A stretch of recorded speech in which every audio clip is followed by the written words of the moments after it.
आप में से कई सारे लोगों की अलग अलग इच्छाएं होती है।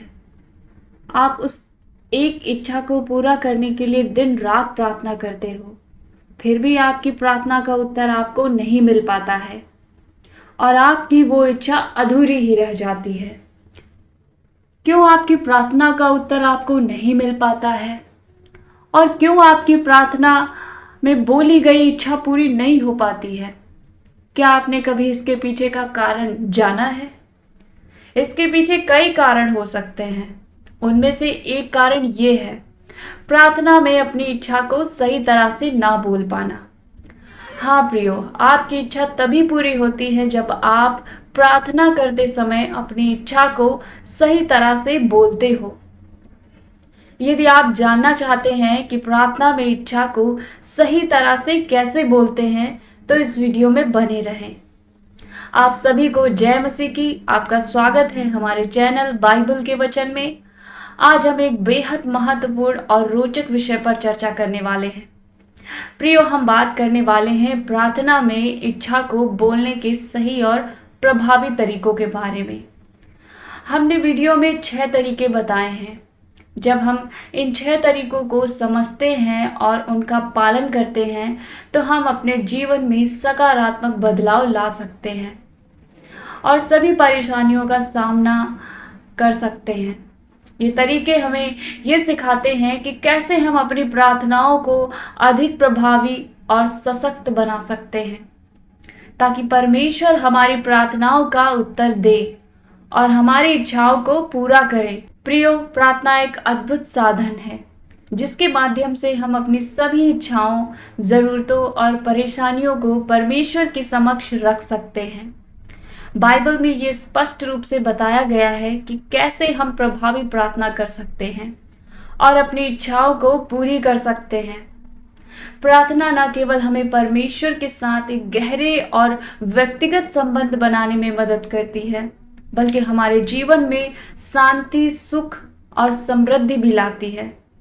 तो आइए जानते हैं प्रार्थना में इच्छाओं को बोलने के सही तरीके के बारे में। पहला तरीका है कृतज्ञता के साथ प्रार्थना करना। जब भी आप प्रार्थना कर रहे हो, तो परमेश्वर से अपनी इच्छा मांगने से पहले परमेश्वर का धन्यवाद करें। बाइबल हमें सिखाती है कि ये हमारी इच्छा को बोलने का एक सही तरीका होता है। थिस्सलुनीयों 5:18 में लिखा है कि हर परिस्थिति में धन्यवाद करो, क्योंकि यही तुम्हारे प्रति मसीह यीशु में परमेश्वर की इच्छा है। प्रियो, जब हम कृतज्ञता के साथ प्रार्थना करते हैं, तो हम न केवल परमेश्वर को हमारे जीवन में किए गए कार्यों के लिए धन्यवाद देते हैं, बल्कि हम अपनी इच्छाओं को भी स्पष्ट करते हैं। ये हमारी मानसिकता को सकारात्मक बनाता है और हमें उन आशीर्वादों को पहचानने में मदद करता है जो हमें पहले से मिले हुए हैं। अब चलते हैं दूसरे तरीके की ओर। दूसरा तरीका है विशिष्टता के साथ अपनी इच्छा प्रार्थना में बोलना। जब भी आप प्रार्थना में इच्छाओं को मांग रहे हो, तो परमेश्वर से अपनी इच्छा स्पष्ट रूप से मांगो, क्योंकि मत्ती 7:7 में प्रभु यीशु ने हमसे कहा है कि मांगो तो तुम्हें दिया जाएगा, ढूंढो तो तुम पाओगे, खटखटाओ तो तुम्हारे लिए खोला जाएगा। इसका मतलब है कि हमें अपनी प्रार्थनाओं में स्पष्ट और विशिष्ट होना चाहिए।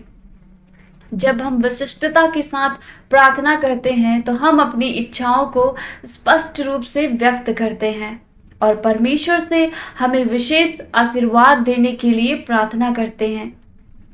इससे हमारी प्रार्थनाओं का प्रभाव बढ़ता है और हमारी इच्छाओं की पूर्ति की संभावना अधिक हो जाती है। प्रियो, जब भी आप प्रार्थना करें, तो अपनी इच्छाओं को स्पष्ट और सटीक शब्दों में व्यक्त करें। अस्पष्ट या धुंधली प्रार्थनाएं प्रभावी नहीं होती हैं। परमेश्वर से वही मांगे जो आप वास्तव में चाहते हैं और अपनी इच्छा को स्पष्ट रूप से बोलें। अब चलते हैं तीसरे तरीके की ओर। तीसरा तरीका है विश्वास के साथ अपनी इच्छाओं को प्रार्थना में बोलना। इब्रानियों 11:6 में लिखा है, और विश्वास के बिना उसे प्रसन्न करना असंभव है। प्रियो, जब हम विश्वास के साथ प्रार्थना करते हैं तो हम परमेश्वर पर पूरा भरोसा रखते हैं कि वो हमारी प्रार्थनाओं का उत्तर देंगे। विश्वास के साथ प्रार्थना करने से हमें ये यकीन होता है कि परमेश्वर हमारी प्रार्थनाओं को सुन रहे हैं और हमें सही समय पर हमारी इच्छाओं का उत्तर देंगे।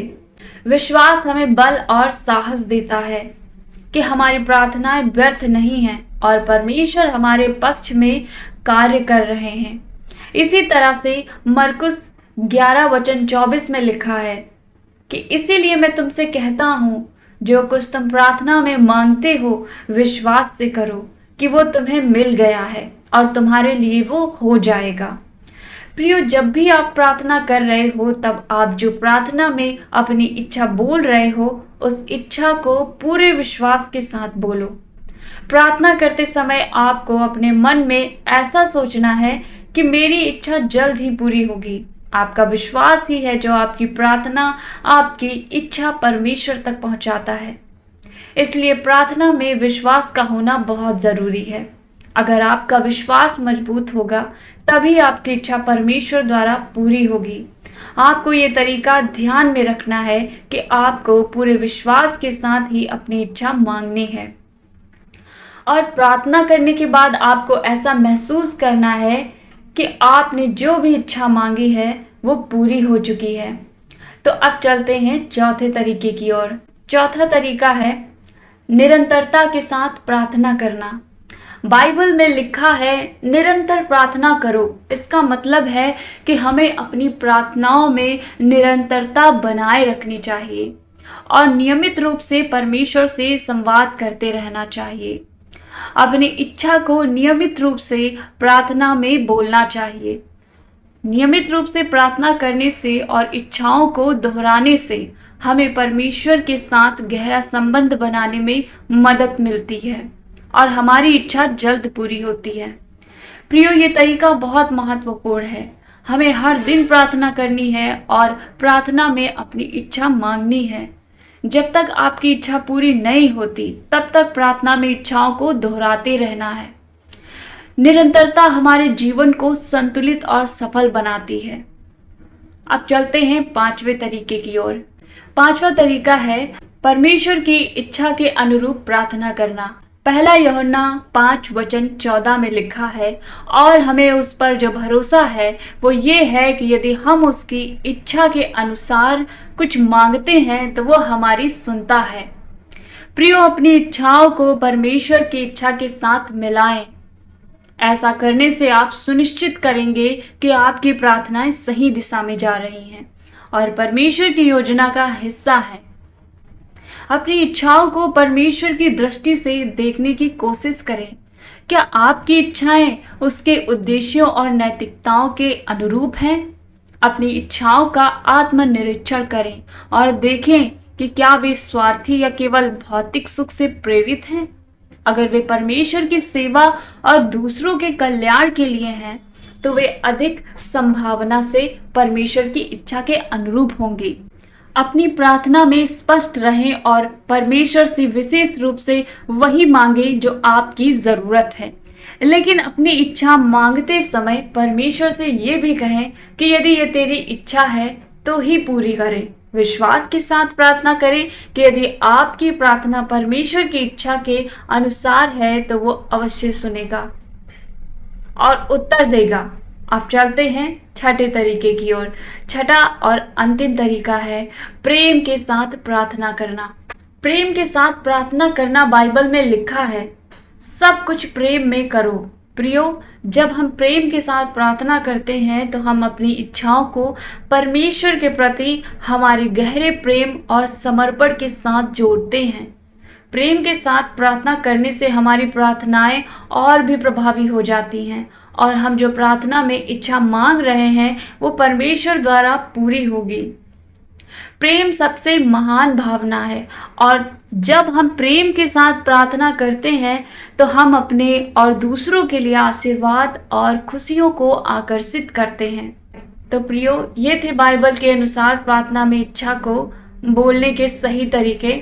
जब आप इन 6 तरीकों का पालन करते हो और इसे ध्यान में रखकर प्रार्थना करते हो तो आपकी हर एक इच्छा पूरी होगी। आपके जीवन में सकारात्मक बदलाव आना शुरू हो जाएंगे और आपकी सारी परेशानियां दूर हो जाएंगी। यदि आपको ये वीडियो अच्छा लगा तो लाइक करें, कमेंट में आमीन टाइप करें। अपने परिवार के साथ या अपने दोस्तों के साथ ये वीडियो शेयर जरूर कीजिएगा। प्रभु आप सभी को आशीष और बरकत दे। आमीन। Thank you so much for watching this video.